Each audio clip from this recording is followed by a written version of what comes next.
welcome to the Really Good Emails podcast.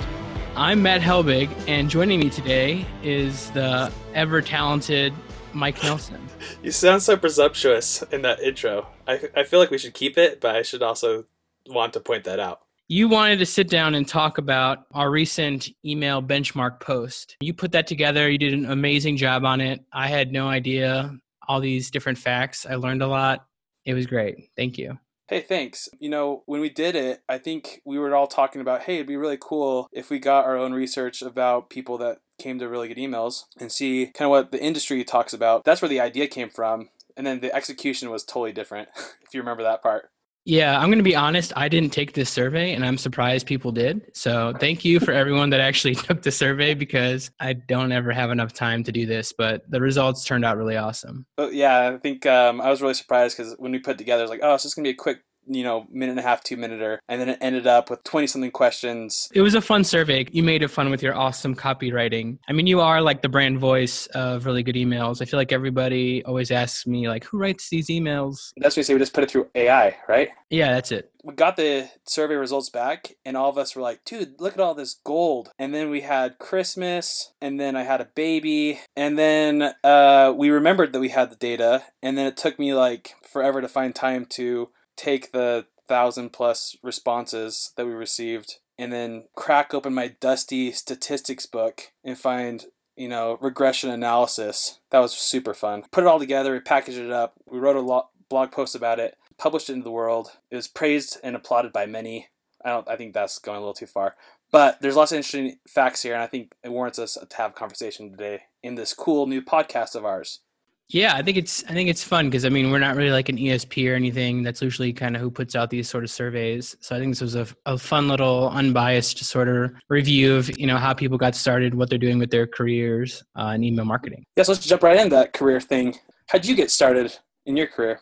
I think like my very first email job was doing MailChimp templates for this small boutique here in Chicago. Really small. I don't think I did like any sort of litmus testing. I'm not even sure if litmus was a thing back then. But yeah, I started doing that. And then right out of college, I got involved with another marketing agency. So I've always sort of been around email and social media and marketing in general. So in school, like in college, you were doing email? Yeah, I had like a part-time job. I was working at Hollister at the mall, and then I was doing my side hustle, which was email marketing. So it was a weird college experience. I don't know. I think the Hollister side really comes through. I learned a lot. That's kind of similar to what I got, but when I was in college, I went and worked for this vitamin company because I'd lived in Korea for a while, and it came back and they had a Korean arm, and I thought, oh, I'm going to go do some really cool things in Korea. They stuck me on this distributor content team or something like that. And essentially I was building like websites for all these different distributors around the world. And then I got involved in kind of email in that sense, but not really until my second job, which was working for a beauty company. So I parlayed it out of vitamins into skincare. This company had already had a few 100,000 email subscribers, and we were sending everything from our own servers, and nobody even cared. It was just like, this is what's going on today. I remember you telling me about that before. Like they wanted you to send like a lot of different emails, right? Like you guys were sending them like daily, like every day we had a different email go out. It's the same sale, but like tweaked a little bit. So it was like 20% off today only. And then tomorrow it was like 20% off today only because yesterday didn't happen. Those kind of things. And I think I lost a lot of hair and probably a lot of my integrity. I always found it interesting too, like how you said you almost like burned that list where communicating so much to those people with only promotional emails.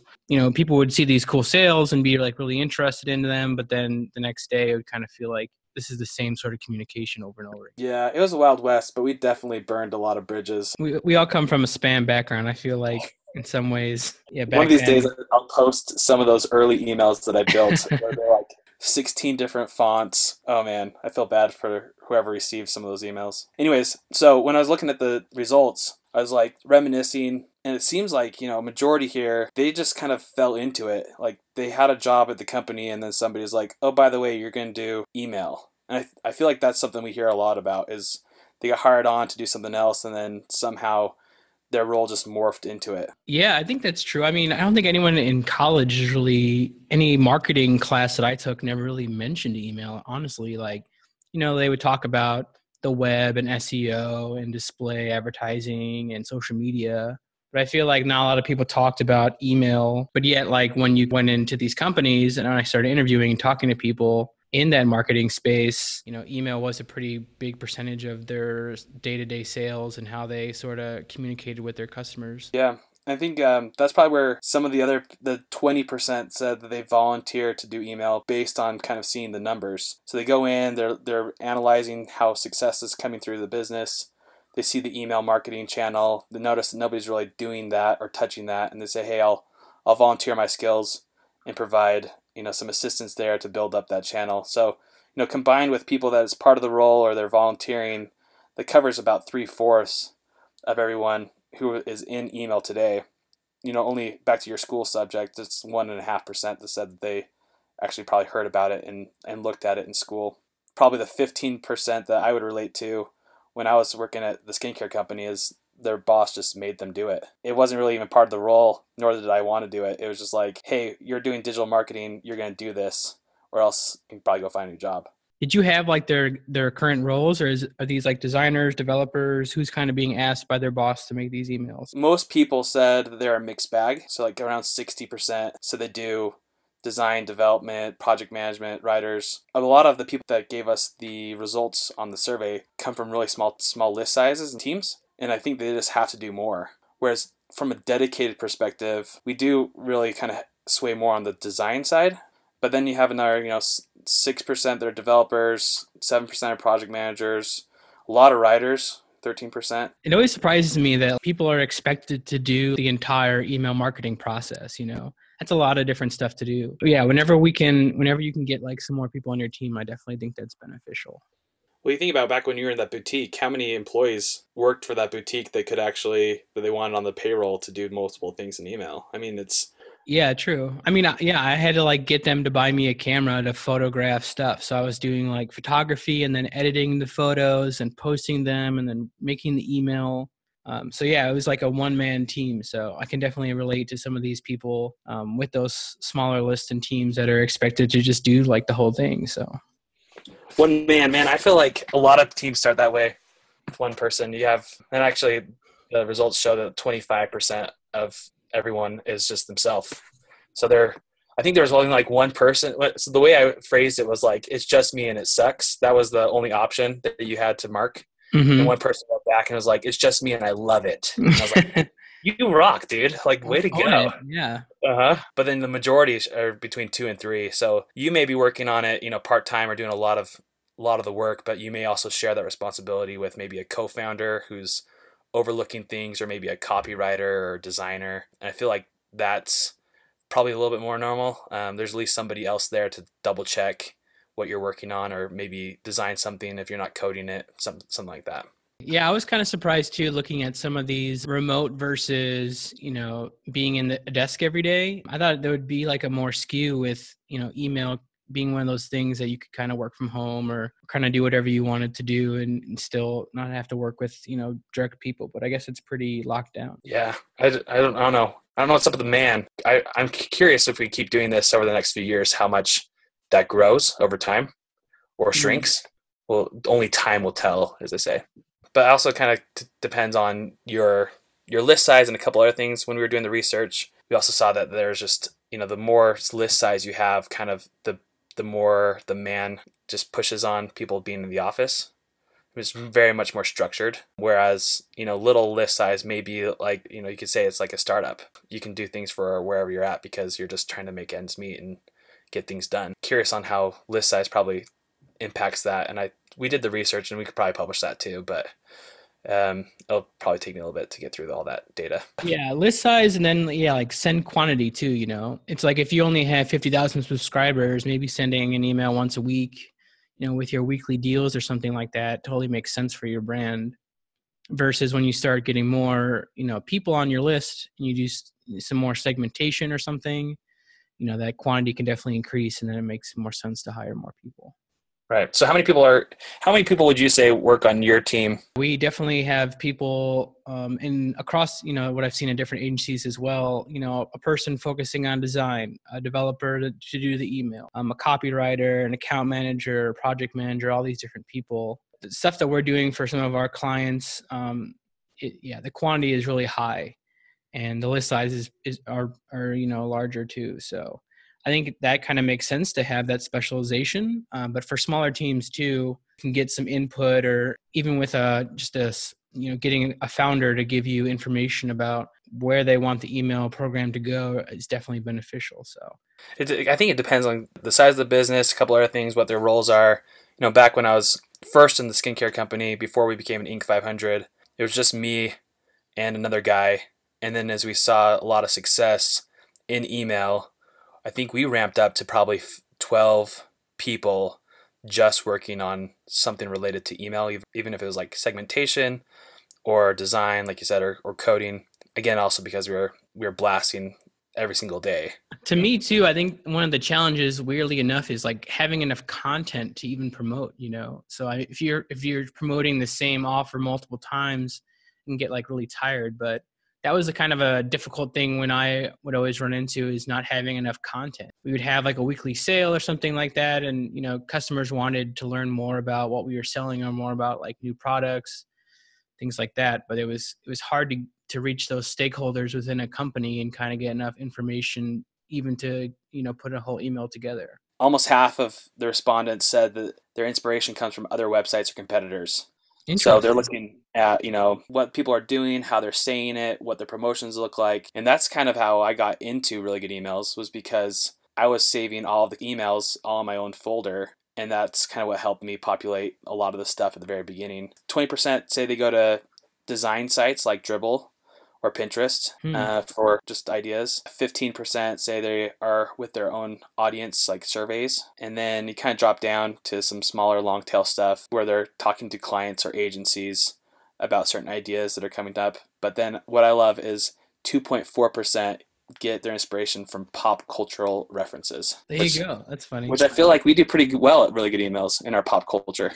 We try to be trendy. For those people that are looking at other people's websites, the smaller teams or the smaller list size you have, the more you are dependent on other people's ideas. It looks like up to about 1 million subscribers is where about 50% of people said they're drawing from other websites or ideas. And then after that, it starts to go down and they look a little more internally, or historical performers that they've used in the past to look at, like, maybe we can optimize that in a future promotion. So I found that interesting that, bigger the size, the more internal you look. Smaller the size, you're really just trying to use other people's ideas. I did like that correlation where the CTAs and click-through rates, how that sort of changed with list size. I kind of feel like that's just because a lot of the companies that have really large list size are retail companies, and they're throwing in as many CTAs as possible because they have products that they have to move. Whereas the smaller lists are probably a little bit more entrepreneurial, content related, nonprofits, and they probably just have one reason to go. I don't know. I haven't really thought about that, but it seems that last time I did my CTA research, it was very heavy based on retail was skewing the most CTAs per email. Litmus has got their whole workflow report they put out this year, which surprisingly a lot of people are like, hey, your numbers don't really match up with Litmus's numbers. So, it'd be fun. What would be fun? If we got Chad White, the research director at Litmus. Isn't he a celebrity though? He is a celebrity. I think we can call him up on the phone and talk through some of his results and our results and see where that goes.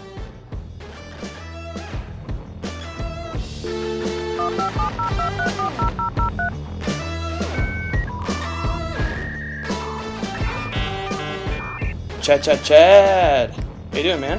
Hey, how's it going? Good. Thanks for hopping on real quick with us. No problem. Sorry if I made you wait a little bit. You know what? I'll wait for you forever. To talk to the most honorable Chad White. First of all, can you kind of give us a background on the research that you guys did? I know you guys took like 3,000 email marketers and you asked them tons of questions. I was one of them. You want to go through some of the background on that? Sure. So for the third year in a row, Litmus put out our State of Email survey, which has well over 100 questions, pretty detailed questions about every facet of email marketing, from planning an email to producing it, to sending it, to measuring the results around it. Really detailed. Again, a lot of questions. And the average time to completion is something like 45 minutes. So it's very beefy, and we are super appreciative of all the people that took that survey. We hope that we are giving them a good return on their time by producing what we think are some really insightful reports and blog posts and infographics and webinars, all of which are free of charge. And we hope everyone takes advantage of those insights. But it's really been fantastic and fascinating to see what's going on in the industry and how things are changing, especially now as we get into year 3 of collecting this data. I'm super proud of you guys. I mean, 3 years in a row, thousands of people, pretty impressive. So Really Good Emails did our own survey. It kind of came down to the planning sessions and how long the length of time is from idea to completion. And Litmus responders, 49% of them said it took more than 2 weeks to build an email. And then our own survey also said that it takes some people that long, but the majority, 71%, actually said it took within only 5 days of producing. So I kind of want to talk to you through maybe like where the data sample differs, because we're getting people like, what's right? Because you guys are saying one thing and then Litmus is saying another thing, and I'm thinking, okay, don't worry, there's an explanation for this, and Chad White has got it. So yeah, well, part of it could be the audience of the 2 different surveys. That could be different. How you guys not only ask the questions, but the answer choices that you give folks could be different. There's no, I mean, this is why surveys can be a little bit dangerous. There's no one right way to do things.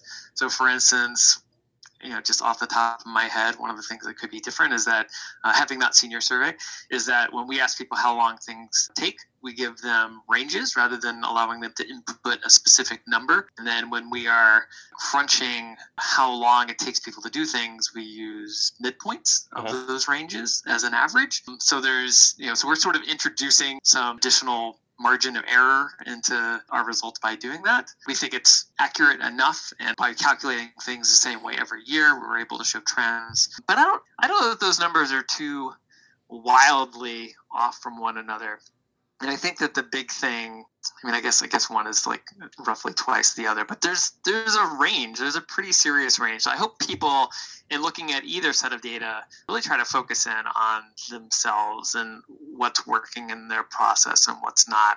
And if they think that they're too much of an outlier on those numbers, then maybe you do an email production audit and ask yourself some questions about how much time are you spending doing X, Y, and Z, and also are there places, I guess more importantly, are there places in there where you feel like there's inefficiencies? One of the kind of profound findings that we've had is that successful companies actually spend more time doing all of these things. So copywriting, spend more time.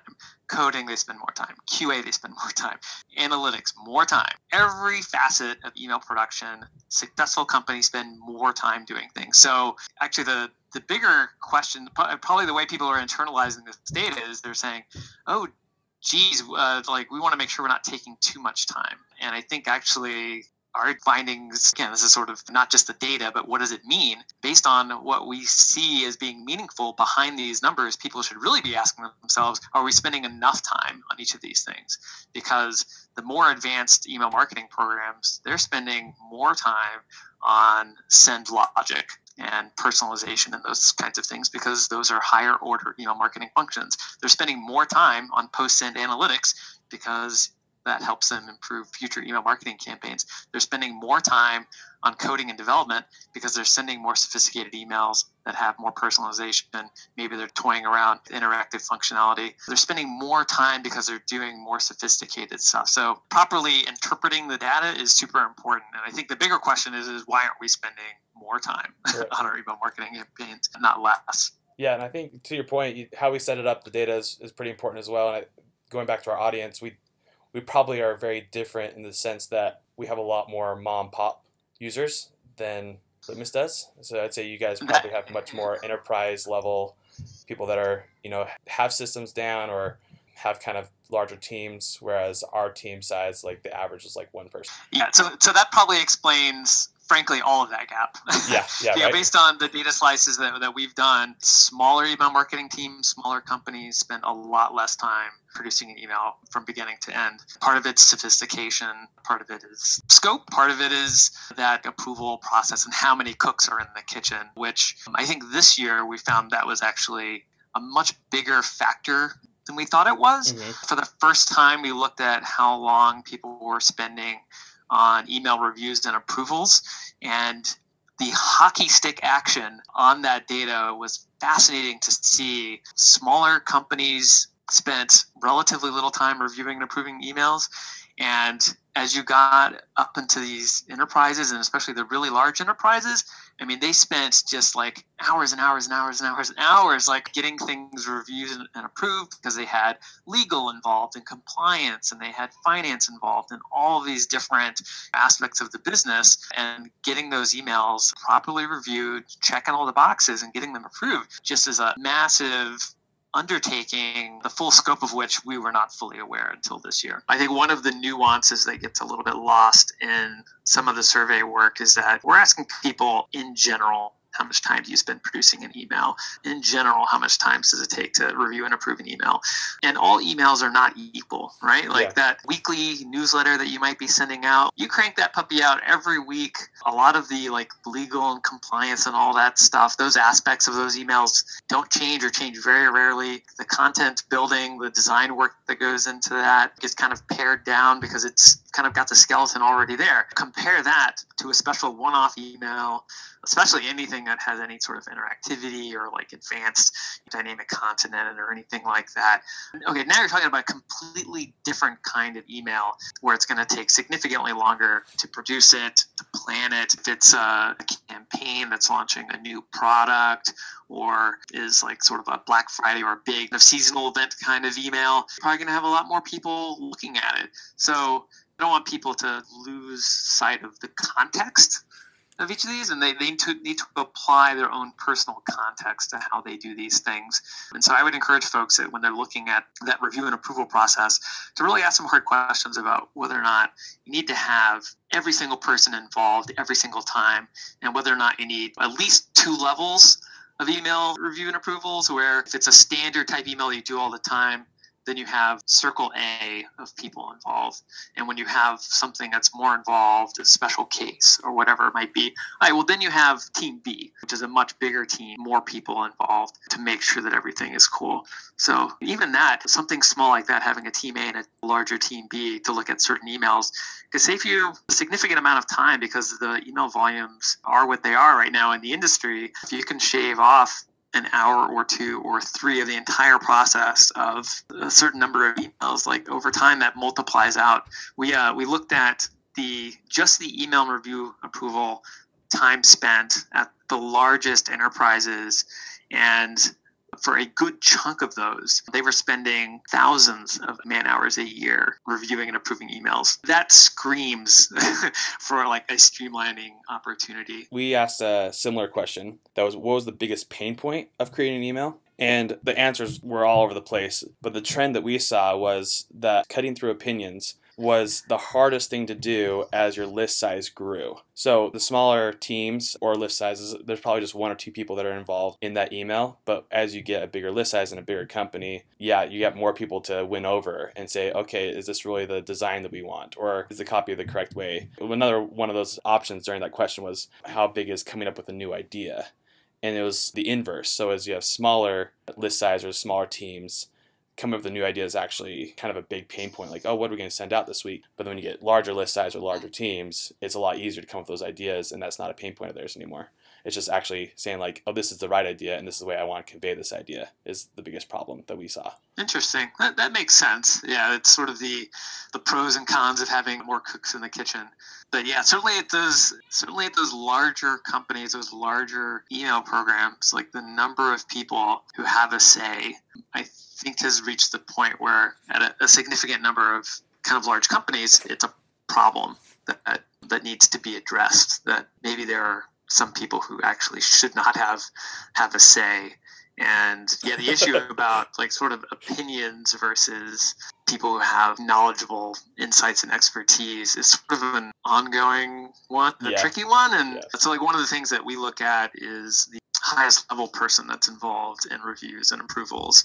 And we consistently see, especially sort of in that mid-range, like that mid-sized company, that having executives involved in review and approvals tends to be problematic. And I think it's really unfortunate. I think that that executives need to have more faith in their email experts and not try to do it all themselves. It's like it's the micromanaging problem is what it seems to be.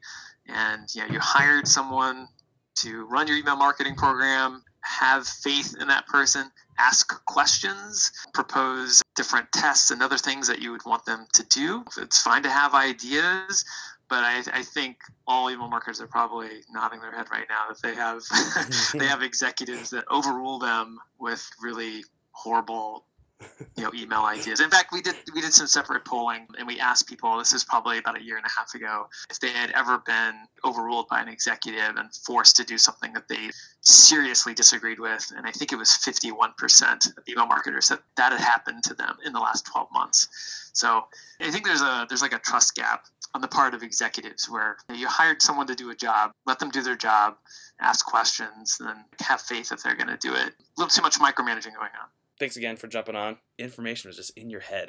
You didn't have to pull any notes out. It was just there. That's why I love you, Chad. I try not to say the numbers if I'm not pretty sure that that's what they are. But there's a slight risk there. Right. I'm not encyclopedic, but I think I got those numbers mostly right.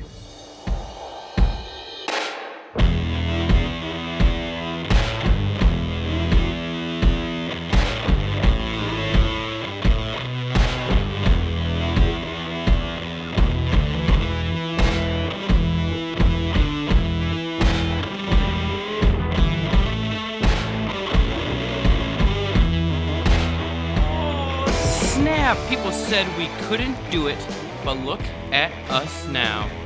Really Good Emails Podcast, Episode 2. Chad White, hope you enjoyed this podcast. Tweet us at Really Good Email. We'll like, favorite, retweet, all of the above. We're on Apple Podcasts, iTunes, Spotify, Overcast, you name it, we signed up for it. Big thanks to everyone that bought Really Good Emails tea on Cotton Bureau, donating all the profits to Women of Email. Go check out their Facebook group. Hope you're having a great week. Bye.